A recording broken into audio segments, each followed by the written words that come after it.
நம்மளுடைய இந்த TET exam கிளாஸ்ல வந்து பாத்தீங்கன்னா 6ஆம் வகுப்பு தமிழ் முதல் பருவம் பார்த்துட்டு இருக்கோம். அந்த முதல் பருவத்துல இயல் 3 தான் நம்ம பார்த்துட்டு இருக்கோம். சரிங்களா?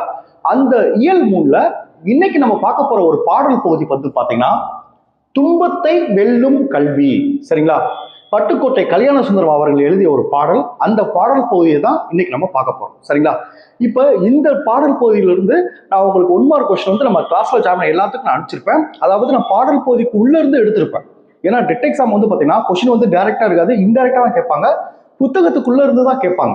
ஸோ அதனால தான் நான் ஒவ்வொரு லைனா ரீட் பண்ணி உங்களுக்கு வந்து 1 மார்க் டைப்ல நம்ம கிளாஸ்ல ஜாயின் எல்லாத்துக்கும் நோட்ஸ் அனுப்பிச்சிருப்பேன்.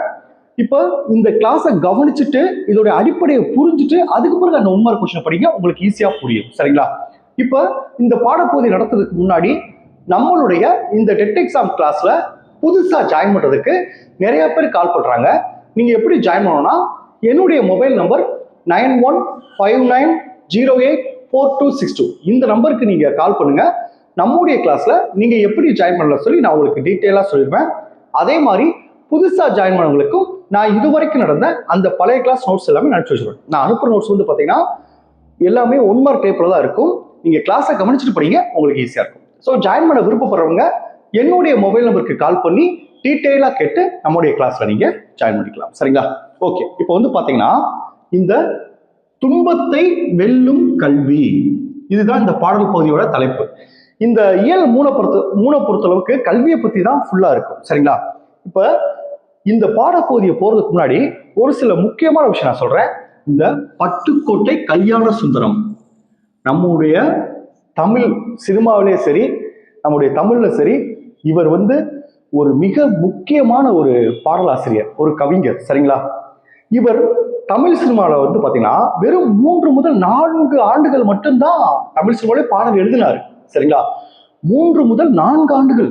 அந்த 4 ஆண்டுகளிலே வந்து பாத்தீங்கன்னா நம்ம பாடப்பகுதியில இடம்பெற அளவுக்கு அவர் உயர்ந்திருக்காரு. சரிங்களா?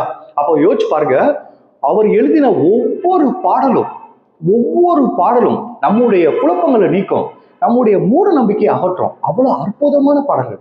தனிப்பட்ட முறையில இவருடைய பாடல்கள் வந்து எனக்கு ரொம்ப ரொம்ப பிடிக்கும். சரிங்களா?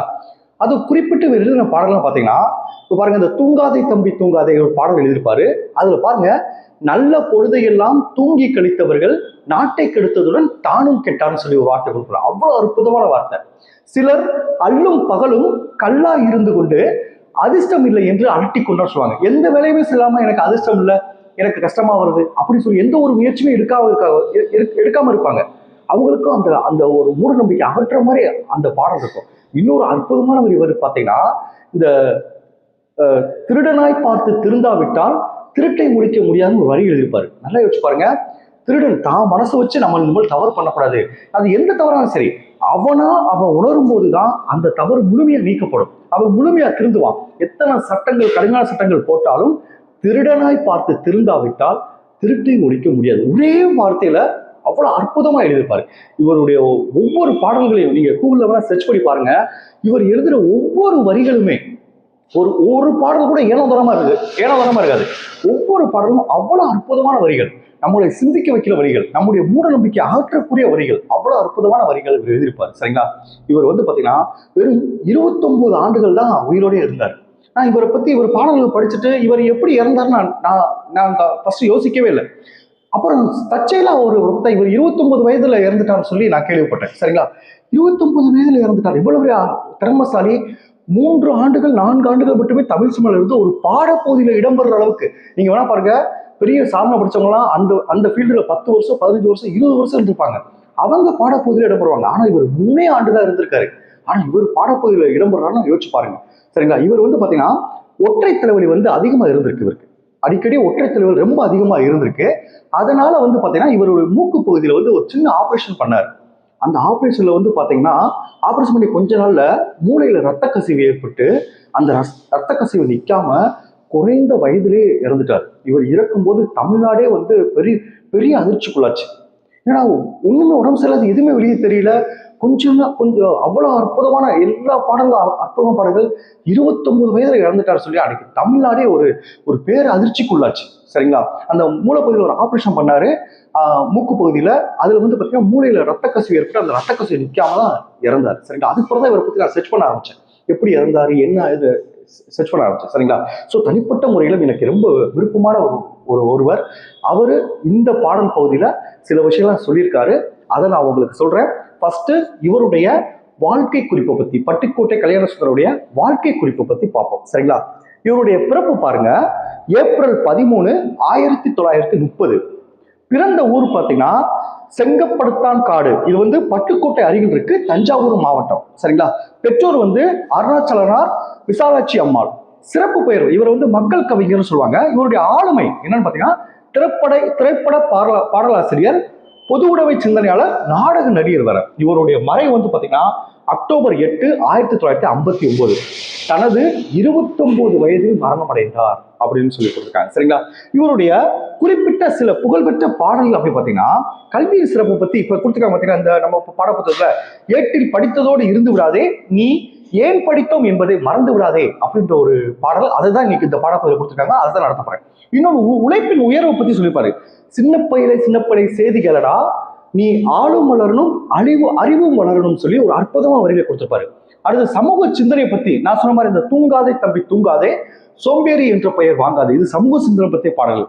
அடுத்து தன்னம்பிக்கை வழக்க பாருங்க, திருடனாய் பார்த்து திருந்தாவிட்டால் திருட்டை ஒழிக்க முடியாது. இப்படி அற்புதமான பாடல்களை இழக்கியிருக்காரு. சரிங்களா?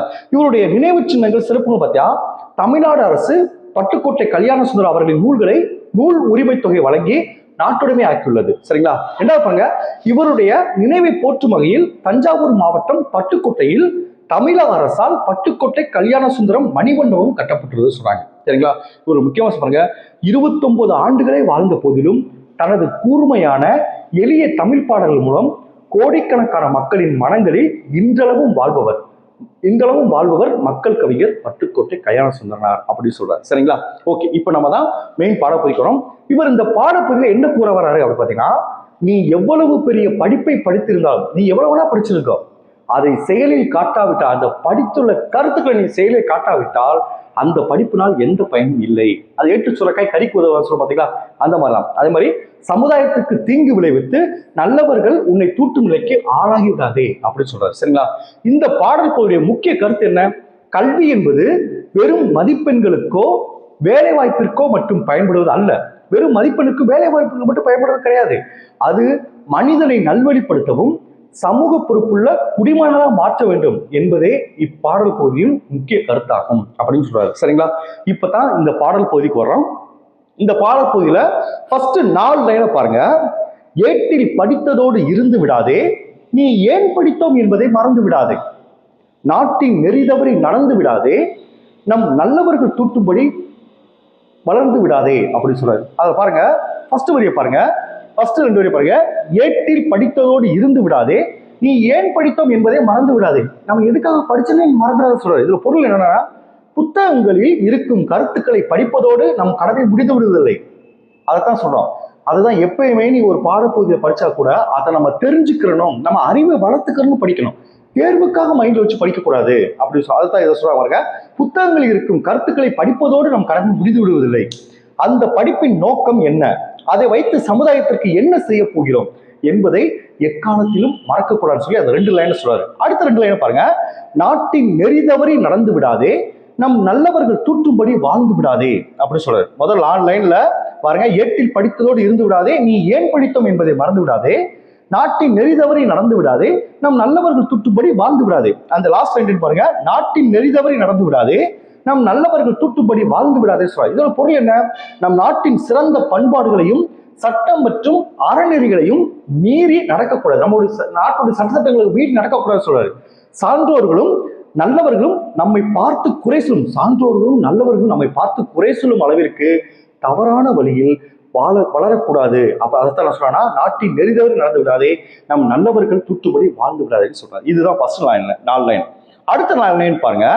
மூத்தோர் சொல் வார்த்தைகளை மீறக்கூடாது, மூத்தோர் சொல் வார்த்தைகளை மீறக்கூடாது, பண்பு முறைகளிலும் மொழிகளிலும் மாறக்கூடாது, மாற்றார் கைப்பொருளை நம்பி வாழக்கூடாது, தன்மானமில்லா கோலையுடன் சேரக்கூடாது அப்படி சொல்ல அழகான வார்த்தை பாருங்க.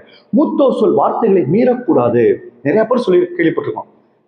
ஏதாவது ஒரு விஷயம் தவறா பண்ணிட்டோம்னா, என்னுடைய அப்பா அப்பவே சொன்னாரு, என்னுடைய யாராவது ஒருத்தர், எல்லாரும் இந்த வாழ்க்கையில் இந்த வார்த்தையை பயன்படுத்திருக்கோம். அவங்க சொன்னாங்க, அதை நான் மதிக்கல, கேட்காம விட்டேன், இன்னைக்கு கஷ்டப்படுறேன் அப்படின்னு சொல்லுவாங்க. நிறைய பேர் சொல்லியிருக்காங்க. அதான் பாருங்க, மூத்தோர் சொல் வார்த்தைகளை மீறக்கூடாது, பண்பு முறைகளிலும் மொழிகளிலும் மாறக்கூடாது, மாற்றார் கைப்பொருளை நம்பி வாழக்கூடாது, தன்மானமில்லா கோழைகளுடன் சேரக்கூடாதுன்னு சொல்றாரு. இதுல பாருங்க, முதல் லைனை பாருங்க, மூத்தோர் சொல் வார்த்தைகளை மீறக்கூடாது. இதோட பொருள் என்ன? நமக்கு முன்பாக வாழ்ந்து அனுபவம் பெற்ற பெரியோர்கள், தாய் தந்தையர் மற்றும் சான்றோர்களின் அறிவுரைகளை அலட்சியப்படுத்தாமல் ஏற்றுக்கொள்ள வேண்டும் சொல்றாரு. ரெண்டாவது லைன் பாருங்க, பண்பு முறைகளிலும் மொழிதலிலும் மாறக்கூடாது. இதுக்கு என்ன ஆகுது? பிறருடன் பழகும் போது காட்ட வேண்டிய நட்பண்புகளில் இருந்து, அதாவது மரியாதை, இரக்கம், உண்மை, நம் தாய்மொழியின் மீதான பற்றிலிருந்தும் பெருமையிலிருந்தும் எப்போதும் பிறழக்கூடாதுன்னு சொல்றாரு. அடுத்த லைன் பாருங்க, மாற்றார் கைப்பொருளை நம்பி வாழக்கூடாது. ரொம்ப முக்கியமான விஷயம். அதுவும் இன்னைக்கு இருக்க காலகட்டத்துக்கு நம்ம இன்னொரு சார்ந்து வாழக்கூடாது. அது குறிப்பா பொருளாதாரத்துல சார்ந்து வாழ்ந்தோம்னா நம்ம படுற அவமானம் மாதிரி யாரும் பெற முடியாது. ஒரு ஆள்கிட்ட கையேந்தி நிக்கிற மாதிரி, ஒரு பொருளாதார ரீதியா, குறிப்பா பொருளாதார ரீதியா கையேந்தி இருக்க மாதிரி நம்ம இருந்தோம்னா நம்ம அடிமைப்பட்டு தான் இருக்கோம்.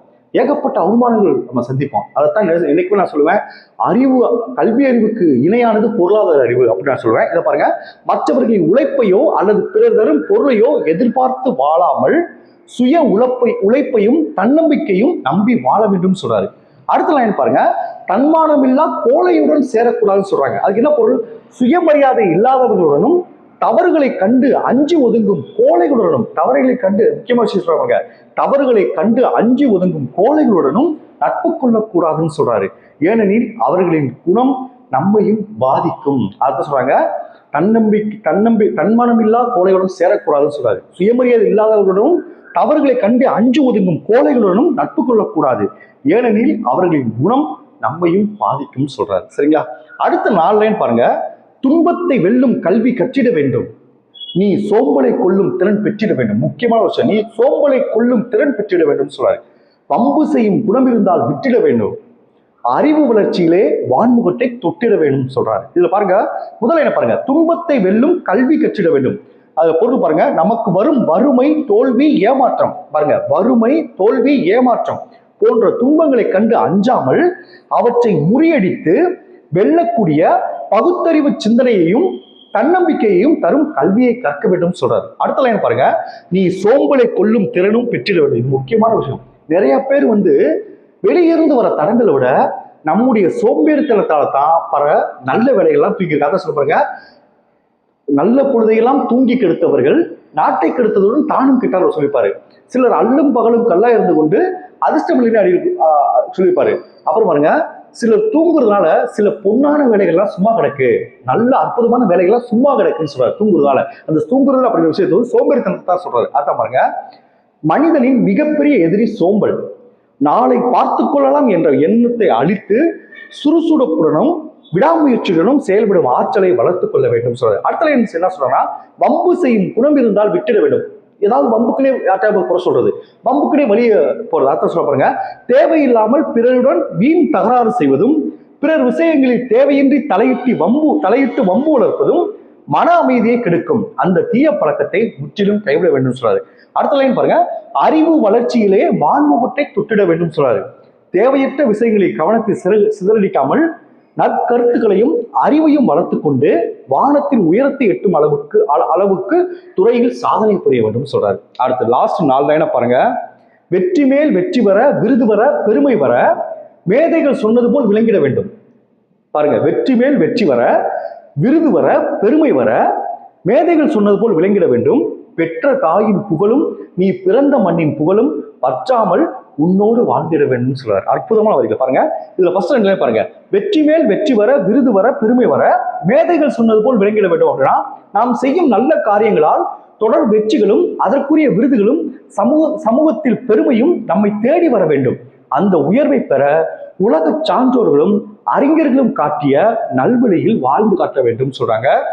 அடுத்து கடைசி 2 லைன் ரொம்ப ரொம்ப முக்கியம், பெற்ற தாயின் புகழும் நீ பிறந்த மண்ணின் புகழும் பற்றாமல் உன்னோடு வாழ்ந்திட வேண்டும் சொல்றாரு. அதாவது நீ எத்தனை பெரிய நிலையை அடைந்தாலும், நீ எவ்வளவு பெரிய நடந்தாலும் சரி, உன்னை பெற்ற தாய்க்கும் நீ பிறந்த தாய் நாட்டிற்கும், அதான் பாருங்க, நீ எத்தனை உயரமா இருந்தாலும் சரி, உன்னை பெற்ற தாய்க்கும் நீ பிறந்த நாட்டிற்கும் பெருமை சேர்க்க வேண்டும். உன்னுடைய செய்கைகளால் அவர்களின் புகழ் எக்காலத்திலும் குறையாமல் நிலைத்து நிற்க, உன்னுடைய தாயோடைய புகழும் உன்னுடைய தாய் நாட்டோடைய புகழும் என்னைக்கும் குறையாமல் இருக்கணும் அப்படின்னு சொல்றாரு. சரிங்களா? இதுதான் இந்த பாடம். Okay, thank you students. நம்ம நெக்ஸ்ட் பார்ப்போம்.